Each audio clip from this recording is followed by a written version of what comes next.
Well, welcome back to the Small Business Mindset. I think each and every one of us has a unique business journey, whether it's how we got started in business from the get-go or, how that evolution started. I have with me today a woman by the name of Jodi Scott. Jodi is the founder and CEO, along with family members of hers, of a company called Green Goo. And it's a fascinating story about how she started this in her home, grew it, sold it, bought it back, lessons learned along the way. And I'm excited to hear from her. So, welcome, Jodi, to the Small Business Mindset. You. It's wonderful to be here with you. Could you tell us? So, Green Goo, fun name. I love it. Could you explain to us exactly what is Green Goo all about? How did it even get started? Wow, so much fun there. So, Green Goo is plant-based first aid and skincare products. How it started. So, my sister is an herbalist and a midwife, and then I was pre-med. And short version of the story is we've always been passionate about plant-based natural products. And what was really interesting for us is we had clean products at home, meaning like personal care products, organic foods, and organic cleaning products. But what we didn't have was plant based first aid or clean first aid. And when you opened up my first aid cabinet, I made all the concessions. I had one time use products, no sustainability, and a ton of chemicals. And what was really interesting when my sister was going to herb school, she started the practice of making salves, medicinal ointments, tinctures, supplements out of whole plants. And we got really curious in terms of could we make natural first aid? And so we started selling it at the farmer's market first. And at this time, it was very early. Like we knew we wanted these products, but we didn't know if the rest of the world needed these products. And truly, we didn't even think of business in that national global mindset yet, right? We were just still making this stuff in our kitchen. We were harvesting the herbs from our backyard garden. We were drying them on old front door screens and drying the herbs there and then taking them through this infusion cycle and in the early stages of the product development. So we started selling them at the farmers market. And who doesn't love the farmers market? Oh my gosh, love the Um, farmers like market. exactly. We're like, okay, well, let's just go enjoy the farmers market. We'll do some bartering with some things in our garden, get some fresh breads. And very quickly we identified we had the longest line and we were slammed at the farmers market. I mean, at the end of the day, we never got to go get the fresh bread or do any bartering because we were so slammed. And customers were coming back. They had used it the week before, and moms are crying because their son, who had had eczema, would finally go to school because he was no longer embarrassed because the inflammation had gone down. Another customer who he had had a number of injuries and was a big outdoor enthusiast, and he started using our products and could actually go and start doing his fun outdoor activities again with our pain relief product. People were like lifting up their shirts, showing us their gashes and from their fun adventures for the weekend and how they avoided stitches. And so we started looking at this and going, is there something bigger here? And so I started being a pre-med individual and very data driven.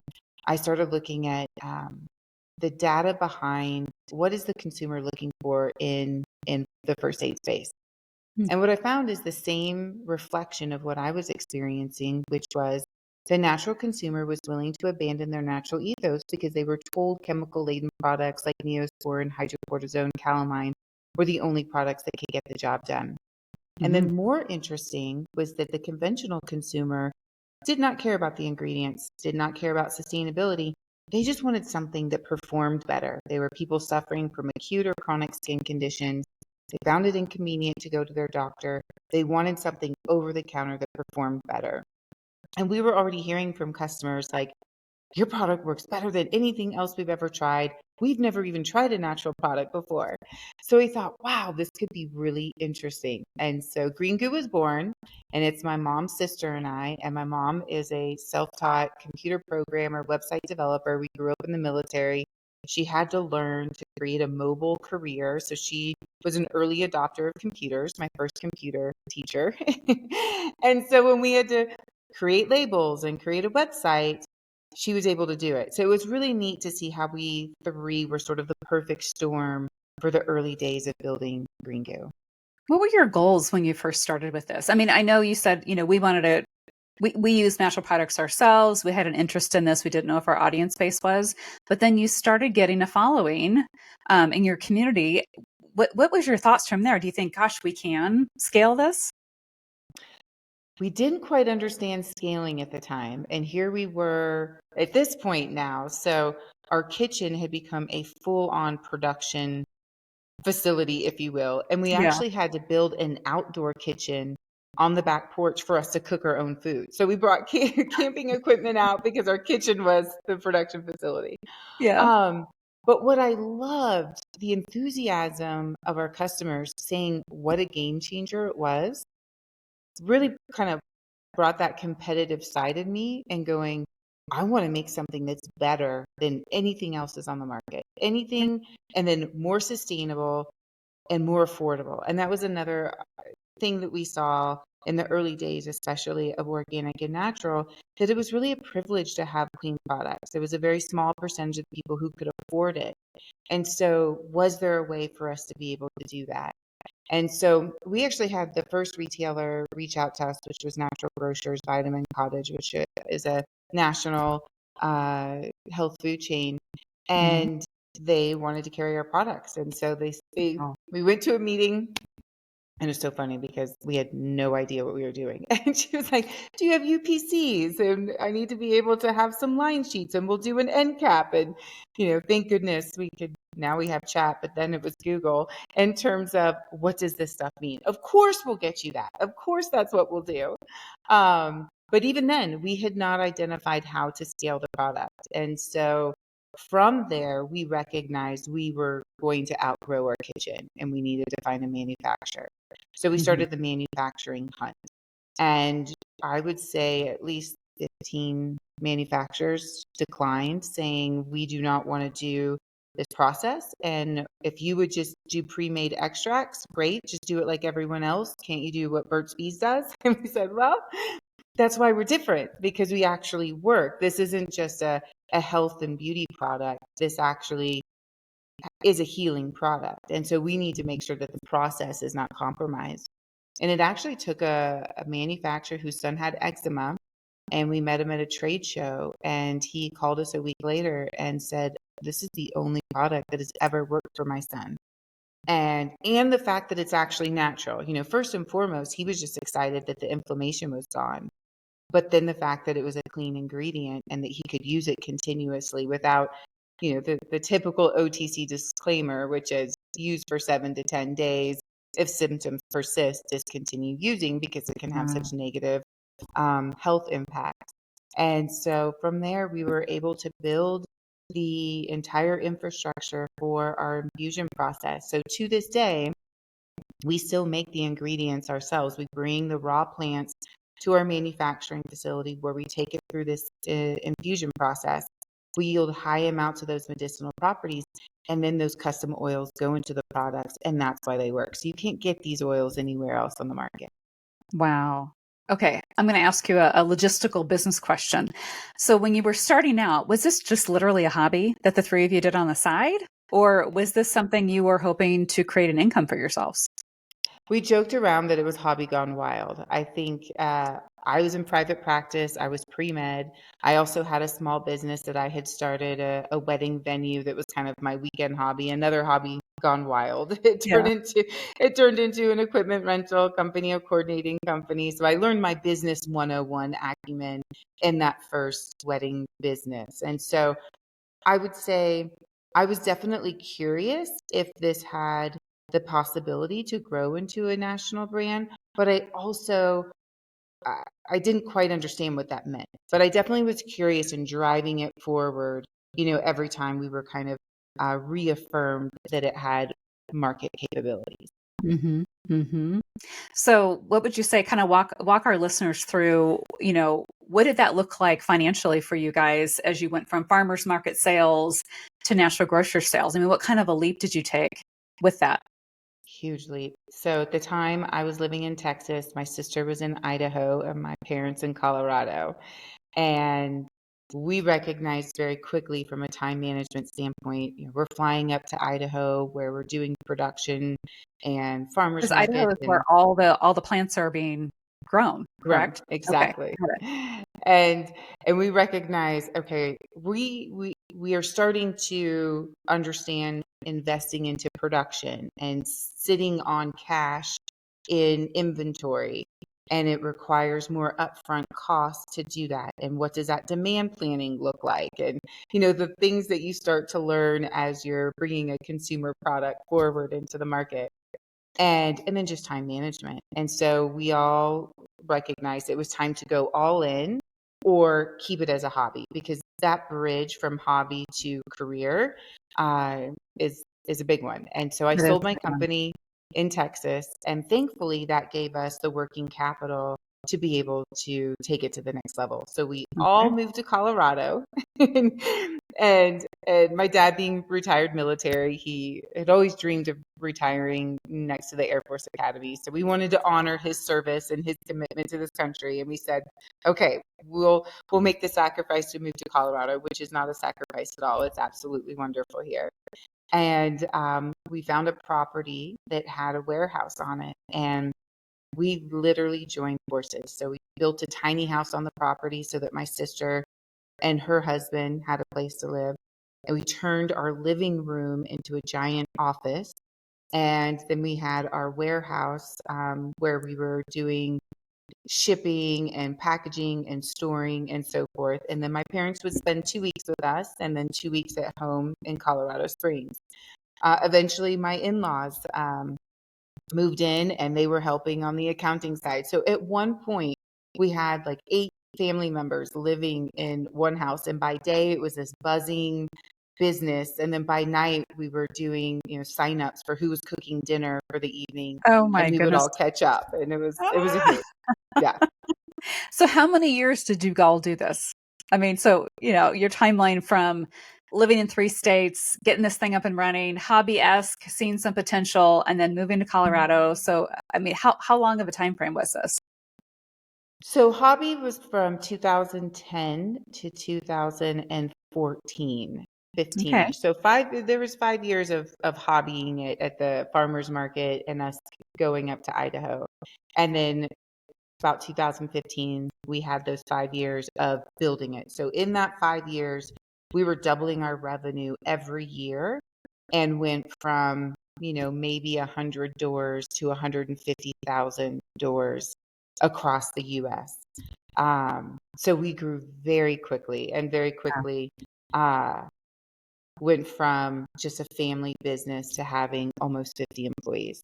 Wow. Oh, wow. Okay. So I think the next step in your journey, correct me if I'm wrong. So you're growing this thing, you're going gangbusters, 50 employees. When did you decide to sell your company? It was right after COVID. And so Okay. we were really fortunate enough that we did not have to let go a single individual and and really thrive during a very difficult time. Of course, everything was remote. We had 5 or 6 different warehouses and pods and keeping things going. And what I recognized was we didn't have the resources to compete with these legacy brands in the OTC market. They're very well Mm-hmm. funded. They've been in the business for 50 plus years, really when the OTC market kind of became a market. And we needed more capital. We needed more resources. We also had requests from other countries for us to expand. And we knew that that was going to be capital intensive. And we didn't have a direct to consumer model, because if someone suffered from poison ivy or uh, a cut or a scrape, they typically would go to their local pharmacy. So we were in the major pharmacies. But what obviously was a outcome of the COVID pandemic was that now we could have same day shipping, and the consumers are very much more in line with the online shopping. And so we could have a D2C model. And so that was going to be capital intensive as well. And so our goal was not to sell, but find a partner who had financial resources that Hmm. we could join forces with and expand globally, but still be a part of that group. So it wasn't to sell and walk away, it was to sell and expand. Okay. So, how did you identify that partner, that new owner of your company? There was we did kind of what a traditional, I guess, raise partnership would look like. So we found there are different brokers that are out there. And Mhm. so we vetted them, hired a broker that was going to help us broker the transaction, did what they call a quality of earnings, which a lot of small businesses aren't familiar with, but it's a great, call it like an administrative financial exercise that allows you to really look at the health of your revenue and package up your deal in a way that the bigger players can identify with and validate your revenue. Right. So there is a process and it really took us about a year to get to that place where we could go to market, if you will. Um, and so we found an international publicly traded company out of Australia that had they were well funded and had the intention of creating a plant-based portfolio, which really aligned with our DNA. We had a number of offers with more chemical-focused OTC brands that were Okay. looking to kind of bolt on a natural plant-based brand into their portfolio. But what we wanted to do is really preserve the DNA of our company. We're a B Corp, social, environmental impact, very important to us.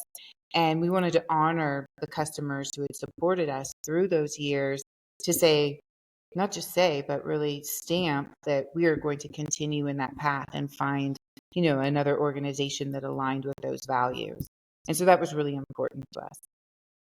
That's awesome. Okay. So, you sold to this Australian company. And then what was your involvement after that? So I became president of the U.S. operations, and Okay. our goal was to expand Green Goo outside of the United States. So at this point, we now had Hong Kong, Japan, Singapore, the UK, Canada, Australia, a number of countries ready to Wow. expand the brands. And we were also bringing in early stage plant-based or natural brands that we could take them through our distribution manufacturing channels and scale them as well. So it was a really exciting time. Unfortunately, uh, things turned really quickly. Okay. Talk me through that. What do you mean? Things turned really quickly. So unfortunately, the company that acquired us, um, their founder and their financial backing for the organization ran into some legal issues. Oh, boy. And so the result of that was that it really tarnished the brand's name while it was under investigation and ultimately um, has some pretty serious allegations against them that challenged their ability to continue to stay. And eventually, they lost their funding, and eventually, they were delisted. And it happened pretty quickly. It was kind of business as usual for a while, and I think they genuinely thought that it wasn't going to be as serious as it turned out. Hmm. Um, and so for us, I had less than 24 hours to fire my entire legacy team. So my mom, my sister, best friends who had changed their careers to come and work with us. Oh, And geez. we were all unemployed in a matter of, again, less than 24 hours. It was a Mhm. pretty tough time. Yeah. So I initially gave up my salary so I could try to keep a couple people on so that we could try to keep the company together enough for us to figure out what to do next. Hmm. Um, the production stopped. Slowly, all the products started, not being able to stay on the shelves because there was no product to be able to put on the shelves. Wow. Wow. So we as a family sat back and said, okay, so what do we do next? I mean, we lost everything in the transaction, so there was no monetary exchange for us, and we were unemployed. and we Gosh. were all about to lose our homes. I mean, it was a really scary time. And so we thought about, do we start up a new company? Do we find some other early stage companies that we may be able to bring them through our process? Mhm. And we kept coming back to our customers saying, like, we love this product. It's the only thing that works. My son's a paraplegic. It's the only thing that works for his skincare. I was referred to this product through John Hopkins. It's the only thing that works for my scleroderma or my psoriasis. Mhm. Uh, we have Jane Doe #1, who was the first person pulled from the World Trade Center, and she used our product for her opioid withdrawal. So these are the stories that we're hearing every day, and we thought, no, we're not done. This is what we know. This is what we love. And so we spent 18 months buying it back, Wow. and just officially got it back maybe 10 months ago. So it was Oh my December goodness. of last year. Uh, I don't know if you're willing to share, but what kind of dollars and cents are we talking about to buy it back? Are we talking millions? Yes. Wow. Wow. How did you do that? Did you find outside investors? Did you refinance everything you own? Did you sell things? What did you do? Yes, refinanced everything that I own. That's how much we believed in it, or believe, not past, Yeah. present. So we're not out of hot water yet, but we invested millions of dollars into these assets, millions of dollars, and countless hours of time. I mean, millions of hours, and we've sold millions of jars. Yeah. And so it was well worth sitting on the sidelines and fighting to bring this thing home. And as I told my daughter, it's a different model now. We're going to be bootstrapping this for a while, and you might as well start taking some business classes because you'll probably be running it next. We're just keeping it in the family. Um, That's right. Oh, talk me through about lessons learned. That's quite a story.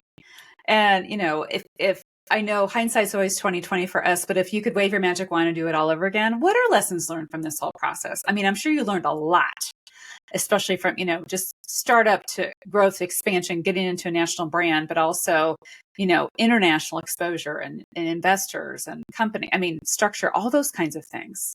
What are lessons learned for you? the greatest gift and lesson from this is that I spent the first 10 years of building this business in very much a state of fight or flight. And it was Mm, just put out the next fire, go as fast as you can, build as fast as you can. And I think that when you are stripped of everything, including your sense of purpose and your financial resources, and you're thinking, what do I do next? You have to really dig deep in mm, terms of how do you get up every day and decide what's important. And I went through a really interesting journey of self care and getting really present and grateful and investing in myself. Where prior to that, it was like, oh, I'd love to be able to invest in myself. I worked out, I ate healthy, I did the things on the checkbox, but I didn't invest in myself. And there's so much you can do in terms of whether it's take a walk, cold plunge, 2-minute meditations, every 3 hours throughout the day, gratitude. There's a lot more that you can invest in yourself and positive intelligence to navigate the challenges of business, because there are always going to be challenges in business. It never stops. So thinking that, okay, I'm going to be happy the next milestone. I'm going to be happy the next milestone. right. Or And when I get instead, to this point, when I make this amount of money, or when I sell this many, units or something like that. exactly. Yeah. And instead it's celebrating the now, celebrating the present, and looking at your obstacles more as opportunities. Like, these challenges are presented to you as a gift.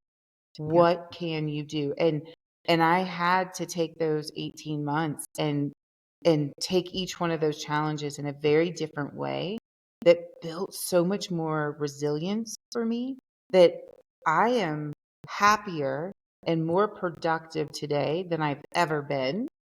And yet, um, and yet my challenges have been much greater than what they were, Yeah. 5 years Yeah. ago, if you Not will. enough. And What so, have you let go of and given up along the way? I'm glad you've gone through this personal journey, but what would you say you've let go of? what have I let go of? That's a great one. So, success isn't necessarily just defined by how much you get done on the to-do list. And I think what I've let go of is the ego behind all of that.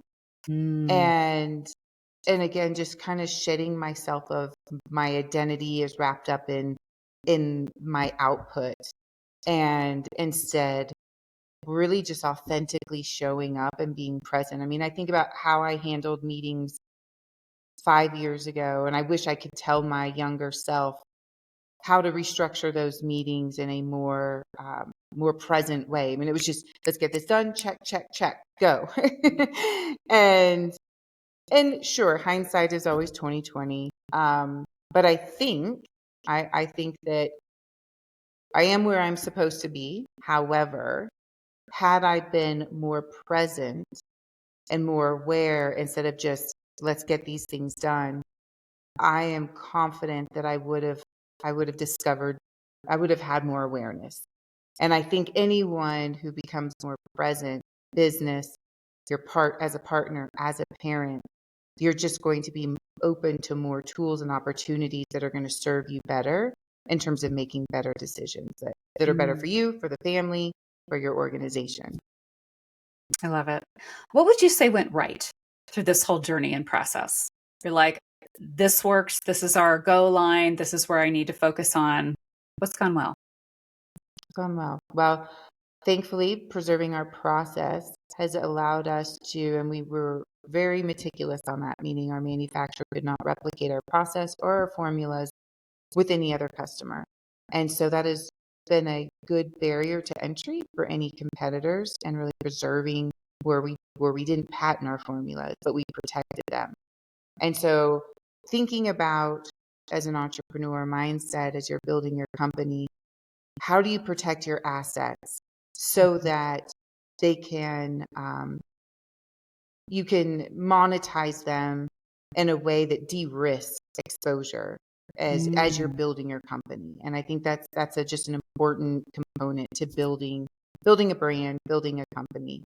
I'm grateful that the family has always authentically been a part of the brand, and so our customers know not just only these products that perform for them, but the people behind it.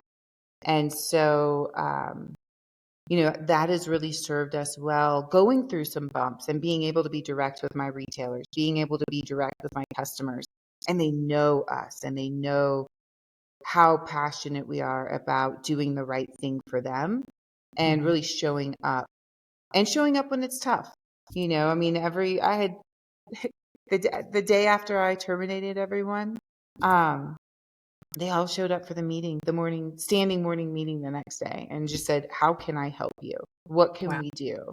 And Wow. that was the culture of our organization. It was not just letting go an employee; it was letting go an arm of the business. It was like not even just an arm; it was part of the heart. And so there's such value in investing in your team, um, that I think is just so important. Talk me through that too. I mean, because you built a team from just, you and your sister and your mom to a staff of 50 plus. So how is that leadership style different when it's just, a few people to a larger team? We got great counsel when we first started as a family business, because one of my fears, as you had heard, family businesses are toxic. They break up Uh, families, and yeah. I didn't want that. My family is my best friend, and so we were very proactive. So met with mentors, other people who operate in family businesses, and said, "Give us some insight." And one of the most valuable takeaways for us was you need to put each of you in a lane and respect that lane. Respect that boundary the same way you would respect another employee's boundary.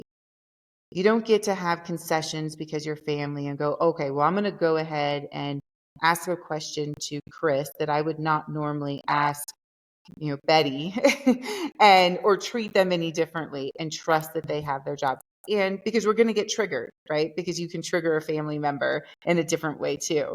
And so we all figured out what our lanes were and we respected those lanes, myself included, being that, hey guys, as the CEO role, I'm going to have to take this role on in this capacity and I'm going to need your support in order to be able to execute that. And in doing so, we created a culture as we were hiring new team members that they very quickly recognized that no family member was getting any extra special treatment and that they could come into it safely and feel like, one, their voice was heard, and two, they were going to be treated, equitable compared to everyone else. And so it just really kind of started that. But then at the same token, the gift that we get to bring from being a family member is sort of, the love is so real in this family that they got to feel that love as well. And they felt like family as well. So it's like we got to bring the good, but then put in guardrails where there could be exposure. And I tell you, the day that we had to fire people, we're crying on each one of these phone calls, like alligator tears, devastated. Yeah, So, yeah. that's amazing. I think I found too, building my own business, how important culture is.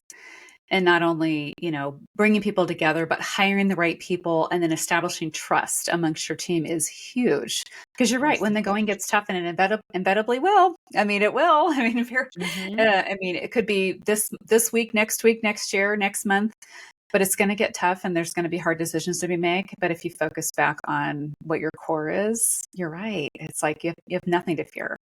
What are the next steps for you and your company? You're going to say something there. I apologize. I was just going to affirm you in the value of trust within an organization and how important it is, because without trust, you can't be vulnerable. Without Mhm. vulnerable, you can't have that creativity. And that's why you have that team in there, is so each person can offer the insights and the creativity around what needs to happen next. And looking at that organization really more as a spoke and wheel, like a flywheel, and they're so interconnected. Mhm. And when there's the lack of trust, then departments become siloed. And then when there's that siloing effect, it's just incredibly inefficient. Absolutely. So just I'm so aligned with that, and I think it's so important. Um, So what are next as steps for you? Yeah, next steps. We only started putting Green Goo into production in February this year, and we still have a lot of products that aren't in production that need to be in production. So we're just really focused on getting our inventory back up, sharing with our customers in terms of, we're back, here we are, and then also inviting new customers as we start to grow again. And we have some product development. My sister and I, it's our favorite thing to do. But we really just want to focus on the first aid collection. We did, when we weren't sure if we were going to get Green Goo back, we did buy two early stage brands. So Ova Moon, which is a women's health nutraceutical, and Fan Botanicals, which is a higher end beauty, like vitamin C serum, that we knew that we could add value in bringing that in through our supply chain and distribution channels. And so they are a part of the portfolio today. So we're exploring how we can bring them all together, which has been really fun. For example, perimenopause and skincare, and how they're so interconnected. And of course, when you're going through menstrual cycles and skincare, and then and in addition to prenatal and postnatal care and skincare. So That's wonderful. I love to hear about the work you're doing. I think it's an untapped area. I know I'm perimenopausal myself, and oh my gosh, we could probably talk all day about what that looks like. oh yeah, But I think it's that's real. on a different podcast altogether. So, oh my gosh, 2.0. Jodi. Yes, yes, absolutely. So, talk to me about, like, how do you balance all this? You have a family, I with work do. And I think one thing is a lot of my audience are female business owners. And, I have two kids myself. They're a little older, but I mean, it's the balance of, striving to find that something that's personally valuable to you and that you want to bring to the world. But at the same time, you might be a wife or a mom or a sister or, daughter and all those kind of things. How do you make the world go round when it comes to personal and professional life? I think one of the greatest gifts during the buyback was my daughter seeing one, the tenacity and the fortitude and the personal development that was required during that time. And going through the daily practices, whether it was a long walk, a cold plunge, a 2-minute meditation, and the variety of the gratitude again, a lot of those mindset, invest in yourself, positive, intelligent exercises, was that she started to adopt those as well. So just the other day, I was watching her. She was studying for an exam, and she kind of rubbed her fingertips together, took a couple deep breaths, got grounded. And so what I do from a parental perspective, I mean, obviously balancing time is incredibly tough. But when your children and your partners see you invest in yourself in those exercises, they start to invest in themselves. And that domino effect impacts the structure of the family unit and the independence and the success of each of those individuals. So, what's been really interesting is as I'm managing my time, investing in myself, I'm finding that my daughter is having a positive impact by her doing those things herself. We're still spending quality time with each other, but there are days, it's just take you to school and pick you up, and that's the extent that you get to see each other on the way from volleyball practice or Yep. what have you. Yep. But she developed those skills, and you just see her so much more grounded and so much happier. And I think as a parent, that helps alleviate some of the pressures of like, am I doing enough? Am I giving enough? Am I, because you always feel like, especially us women, like, are we enough? Are we doing enough? That is like our mindset every day, job, partners, parenting. And I really encourage do those things for yourself, and you will see the benefits of that within your family unit as well. I'm so glad you brought that up, and kind of on the same vein, I'm a huge believer in where your energy comes from, and whether you're an introvert or an extrovert or just recognizing the fact that I'm sure you're probably the same way. I am much more productive and creative when I give myself that white space. And it might just be an hour and once a week or whatever it is. But I usually like to look at my calendar on a weekly basis and I find those little blocks of time where I can have quiet.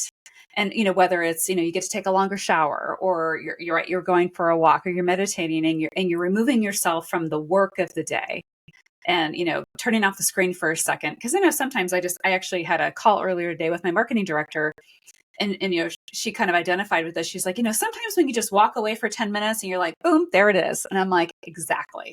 You just have to give yourself that permission to rest and reflect, and actually how much more productive and successful you can be because you're allowing your body and your brain to go reset.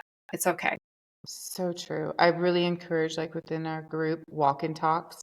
And we don't have to be zooming all day long and watching each other work. Sure, there are times we need to share a screen and go through some creative or some spreadsheets. But if you can block out time with your peer, with your coworker, and do this over the phone or walk and talk together just to get moving. Yeah.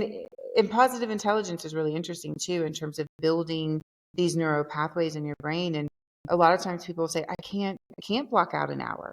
I'm not able to do that. And what's interesting is you can do it for 2 minutes. I love how you said just take a longer shower.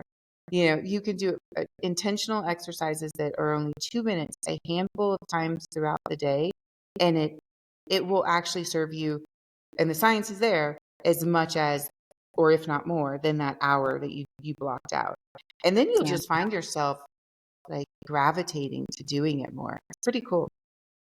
It is really cool. I love this conversation. Well, Jodi, I'm going to thank you so much for joining us today. This has been very insightful. I mean, every journey, like I said, is different than somebody else's. It's very exciting to hear about how you had this idea and impacting people and grew it and changed it and grew it back. And, it's really exciting. What is the best way for people to get in touch with you and your company? Perfect. Well, greengoo.com. You can find all the products there and then on Amazon as well. And then you can Awesome. also reach me on LinkedIn at Jodi Scott. And please do reach out. I love interfacing with customers and audiences and how I may be able to help, whether it is a Green Goo product that will serve you, or if you just need, hey, I'd love to run a business idea by you and would you help? And I feel like all the things that I've gone through, the gift in it is really to be able to serve and help others. I love it. And we'll make sure and put all those links in the show notes so you can just click on them and go right to her site and connect with Jodi. So, Jodi, thank you. Thank you for having me. Have a beautiful day.